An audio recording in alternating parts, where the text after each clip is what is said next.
Hey, what is up guys, this is your boy OPM bringing you another video today, and today guys we're going to be going over who is the best One Punch Man unit. We're going to be listing them, worst to best. So yeah, we're going to see who is the best and who is the worst One Punch Man unit. We won't be including the free units like Genos, Boros, and actually no wait, yeah, Genos and Boros are the only two. I also thought it was a good idea to make this video because the free UR ticket will be coming out with the Season 2 One Punch Man, so you will be able to get at least one of these crossover units. So if you get a good one, then hey, you know. So this one hurts me the most, personally. One of my favorite characters from OPM, and it's Goro. Goro, I feel like, is the worst One Punch Man unit out of all the OPMs.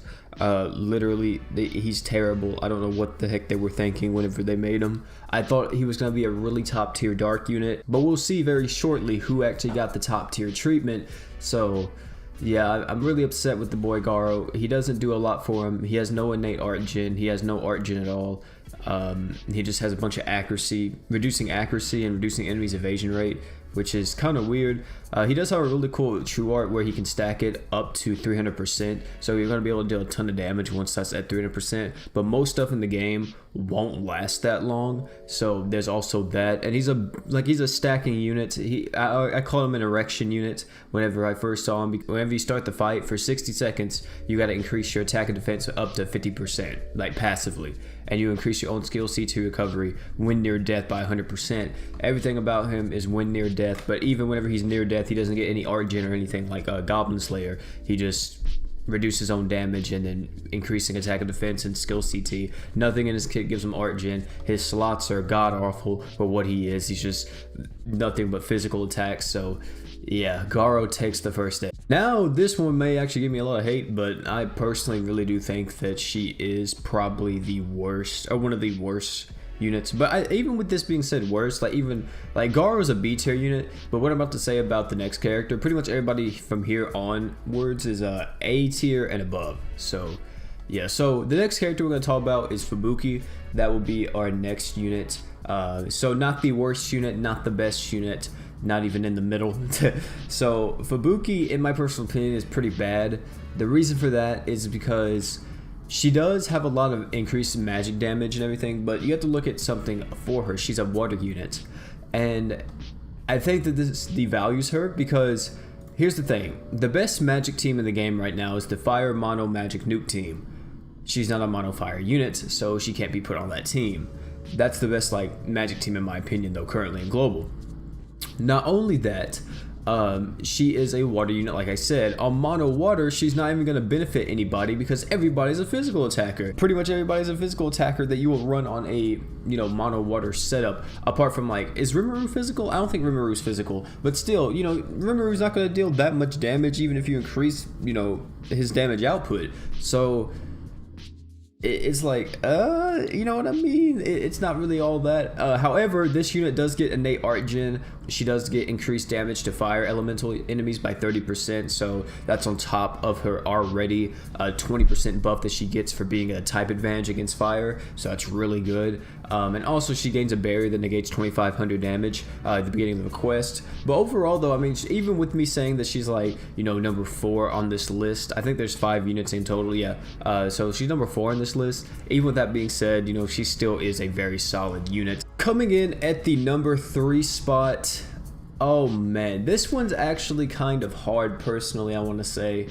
I still don't know for sure if I agree with Saitama is still number 3, and what I mean by this is that Saitama still has his problem where he's only really good against giant bosses, which is fine. Most enemies in the game are giant bosses, well, most bosses in the game. But not only that, he's pretty much only used in nuke compositions. I mean, you could use him on your mono light team as your main attacker because his attack stat is so, or not his attack stat, but his multiplier is so ridiculously high at 80,000%, plus his 3,000 attack stat.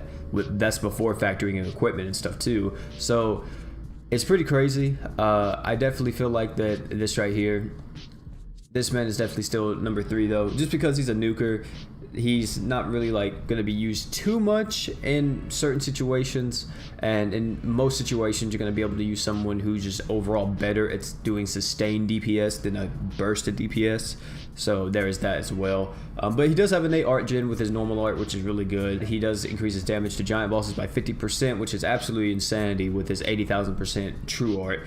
And then he negates all stats elements as well, except feint, which is also pretty solid too. There's a lot of cool stuff going for Saitama. He's not a bad unit at all. I would say he's high A tier. Coming in at number 2, I'm gonna go with the girl TT personally. I think Terrible Tornado got a really nice buff with all of this stuff. I think she's amazing personally.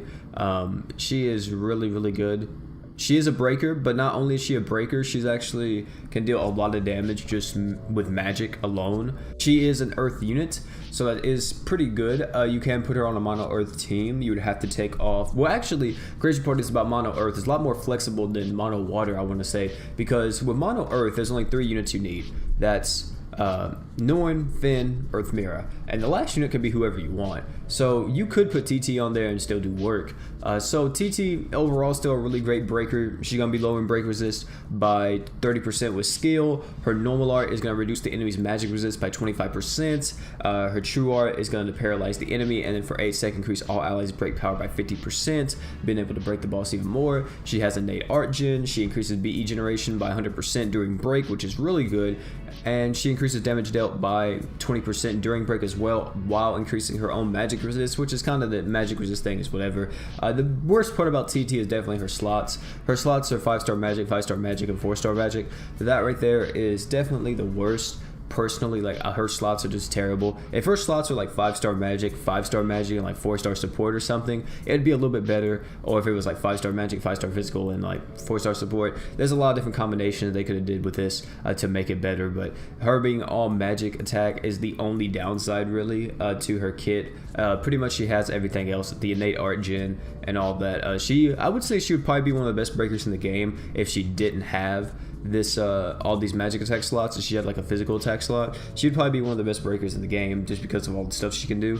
So yeah, you can use her on your mono earth team. You can use her on your mono magic team if you want to do that. Same thing with Fubuki. You can do a mono magic team with her. It's just mono magic isn't really that great without the certain units, and most of the units that are mono magic are fire, and 2 of them being crossovers, one of them being a Blood Knight. Girl Terrible Tornado though coming in at the number 2 spot. And then coming in at the number 1 spot, finally, we have Sonic.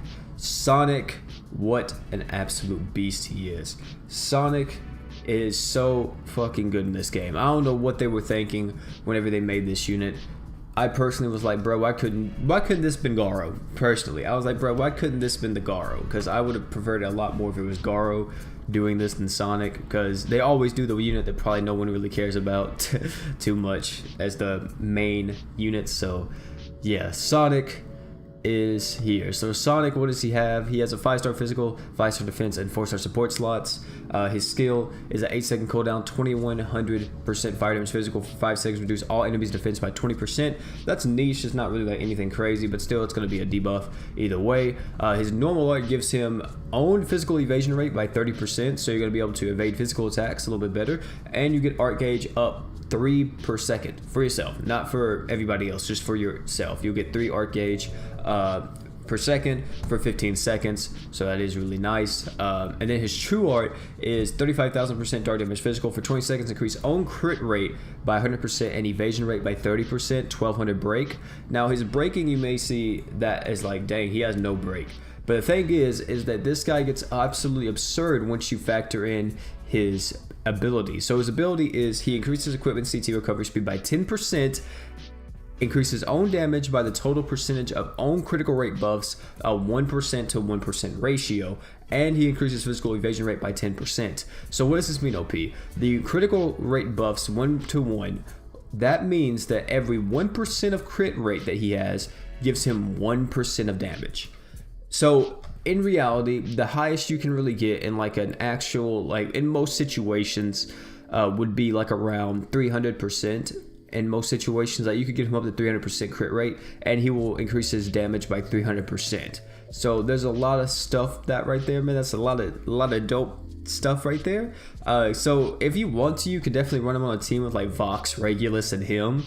So he's gonna get 100% from himself, 100% from Vox, and 100% from Regulus, and then like run like Terra's Conjunction on him. That's another 100%, so that'll be 400%. And then like let's say you use something like Letterback, that's 500%. You know, you can go crazy if you want to. Of course, that's a lot of crit chance for no reason, but still, that's what he does. And even with that alone, you don't have to use someone like that, or you don't have to use a support item that gives him that 100% extra crit chance unless you just want to.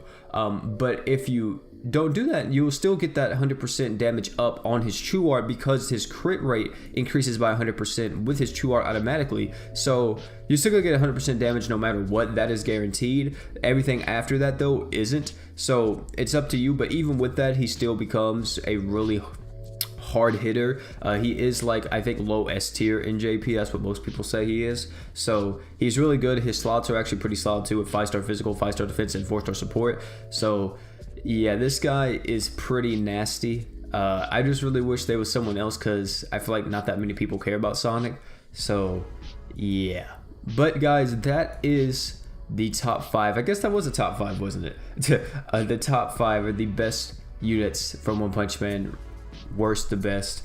So yeah, tell me what you think in the comment section. Do you think someone deserves to be on a different spot in the list? Do you think Saitama deserves to be higher? Do you think Fubuki deserves to be higher, or what?